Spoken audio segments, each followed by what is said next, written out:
Assalamualaikum warahmatullahi wabarakatuh. Bertemu lagi dengan saya Adani Isalamam dengan NIM 21050974038 dari Prodi S1 Pendidikan Teknologi Informasi. Kali ini kita akan belajar tentang apa itu wireless. Tujuan pembelajaran sendiri yaitu mengetahui penggunaan jaringan wireless, mengetahui metode autentifikasi keamanan di jaringan wireless, serta mensimulasikan jaringan wireless dengan Cisco Packet Tracker.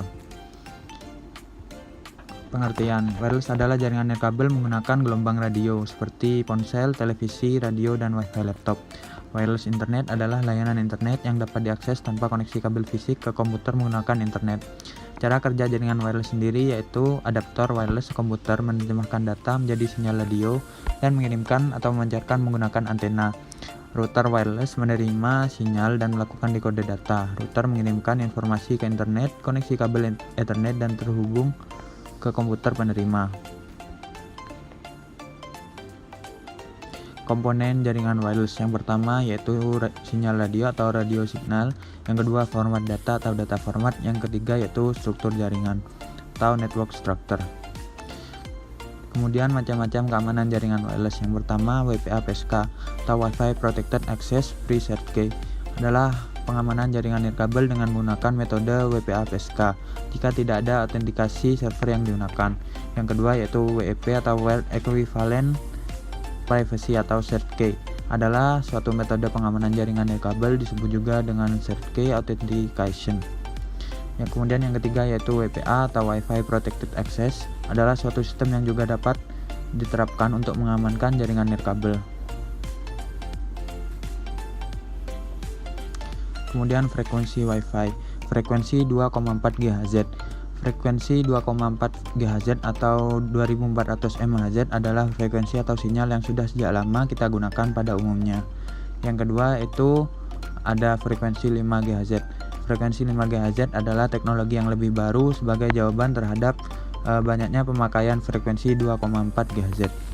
Percobaan, yang pertama buatlah skema jaringan seperti gambar di atas. Oke, kita akan masuk pada Cisco Packet Tracker dengan menggunakan skema seperti jaringan itu. Di sini sudah saya buat jaringan atau contoh komponen seperti yang ada pada gambar ini. Kemudian langkah kedua, setting AP1 pada port 1 dengan SSID AP1 channel 1 dan metode autentikasi keamanan WPA2 PSK dengan password 12345678. Setelah itu akan kita coba setting pada access point 1. Kemudian menuju port 1 dengan WPA2 PSK. Di sini sudah dengan password 1 sampai 8. Kemudian pada langkah selanjutnya setting AP2 pada port 1 dengan SSID AP2 channel 6 tanpa menggunakan metode keamanan. Oke, kita menuju pada access point 2 pada port 1. Ini kita disable authentication-nya. Kemudian SSID kita menggunakan AP2. Kemudian pada langkah selanjutnya kita akan setting laptop pada wireless 0 dengan SSID AP1 metode autentikasi keamanan WPA2 PSK password 1 sampai 8 dengan IP address 192.168.1.129/25. Oke, kita menuju laptop pada interface wireless 0. Kita di sini sudah setting WPA2 PSK dengan password 12345.678. Sedangkan IP configuration ini static menggunakan IP address 192.168.1.129 dengan /25 yaitu menggunakan 128. Kemudian langkah selanjutnya setting smartphone pada wireless 0 dengan SSID AP2 dengan tanpa metode autentikasi keamanan IP. Keamanan IP address 192.168.1.130/25. Oke, menuju wireless 0. Kita akan disable authentication-nya. Kemudian IP configuration-nya kita ganti static dengan IP address 192.168.1.130. Kita udah setting 130 dengan /25 yaitu 128. Kemudian untuk mengetes bahwa laptop sudah terkoneksi dengan smartphone, silahkan jalankan perintah ping dari laptop ke smartphone. Oke, kita akan coba pada desktop menggunakan command prompt. Di sini kita akan ping IP smartphone yaitu 192.168.1.130. Oke, enter, kita tunggu. Di sini sudah sukses, berarti percobaan ini sudah berhasil. Selanjutnya kita akan menuju materi DHCP.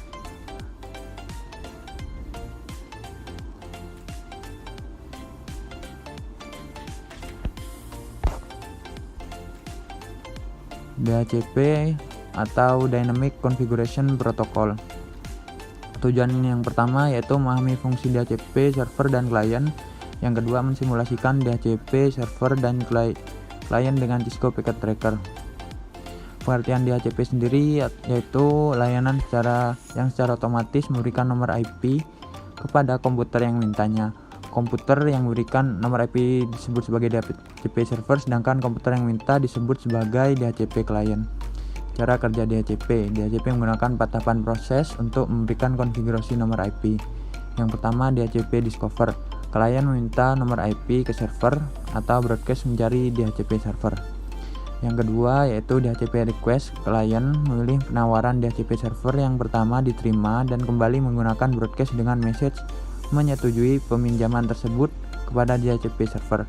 Yang ketiga yaitu DHCP over. DHCP server bisa satu atau lebih server jika memang ada 2 atau lebih DHCP server yang mempunyai nomor IP memberikan penawaran ke klien tersebut.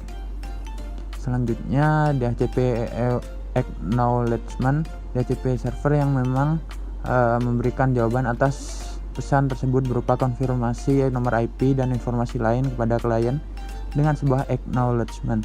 Kemudian klien melakukan inisialisasi dengan mengikat atau binding nomor IP tersebut dan klien dapat bekerja pada jaringan tersebut. Sedangkan DHCP server yang menarik tawarannya kembali. Selanjutnya ada kelebihan DHCP server dan kekurangan. Yang pertama, mudahkan dalam transfer data pada PC klien lain atau server. Yang kedua, DHCP ini desain untuk melayani network yang besar dan konfigurasi TCP atau IP yang kompleks. Selanjutnya, DHCP memungkinkan suatu klien menggunakan alamat IP yang disable, artinya alamat IP tersebut bisa dipakai oleh klien yang lain jika klien tersebut tidak sedang menggunakannya atau off. DHCP memungkinkan klien untuk menggunakan satu alamat IP untuk jangka waktu tertentu dari server. DHCP akan memberikan satu alamat IP dan parameter-parameter konfigurasi lainnya. Kemudian kekurangan DHCP yaitu semua pemberian IP bergantung pada server. Maka dari itu, hal itu jika server mati maka semua komputer akan disconnect dan saling tidak terhubung. Kemudian metode konfigurasi DHCP. Yang pertama yaitu konfigurasi dengan range secara random otomatis IP. Pemberian IP address kepada klien secara random dapat berubah-ubah namun masih dalam range IP address yang ditentukan. Konfigurasi dengan fix alamat IP address. Pemberian IP address yang sifatnya tetap value pada klien yang memerlukan data MAC address. Kemudian kita akan masuk pada percobaan. Yang pertama yaitu buatlah skema jaringan seperti gambar di atas. Kita langsung menuju pada Cisco Packet Tracker. Di sini kita akan memberikan server. Kemudian kita akan menuju pada percobaan langkah 2 yaitu setting IP server secara statik 192.168.1253/25. Oke, kita akan menuju pada Cisco Packet Tracker. Kita akan setting config host Ethernet statik, kita masukkan 192.168.1.1253.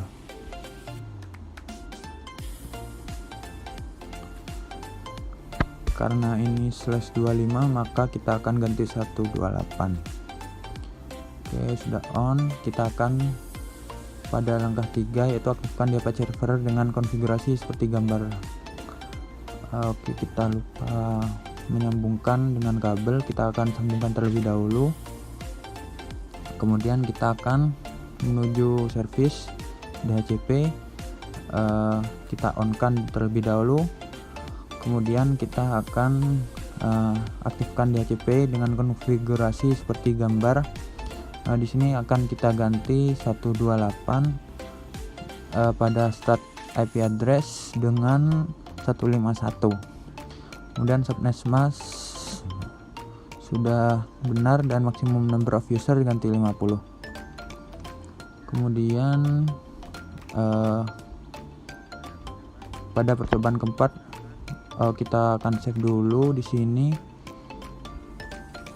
Oke, kita sudah save. Pada percobaan 4, aktifkan laptop dengan menggunakan DHCP client dan pastikan sudah mendapatkan IP dari DHCP server. Kita akan menuju Cisco Packet Tracker-nya. Pada laptop kita akan menggunakan configuration pada DHCP. Kemudian di sini sedang request dan DHCP request successful. Pada langkah berikutnya, aktifkan pula smartphone dengan menggunakan DHCP client dan pastikan sudah mendapatkan IP dari DHCP server. Oke, kita menuju smartphone. Pada desktop IP configuration kita ganti DHCP. Oke, di sini sedang request dan DHCP request successful. Maka percobaan kali ini sudah berhasil dan bisa dinyatakan selesai. Terima kasih sudah menonton video ini. Kurang lebihnya mohon maaf. Wassalamualaikum warahmatullahi wabarakatuh.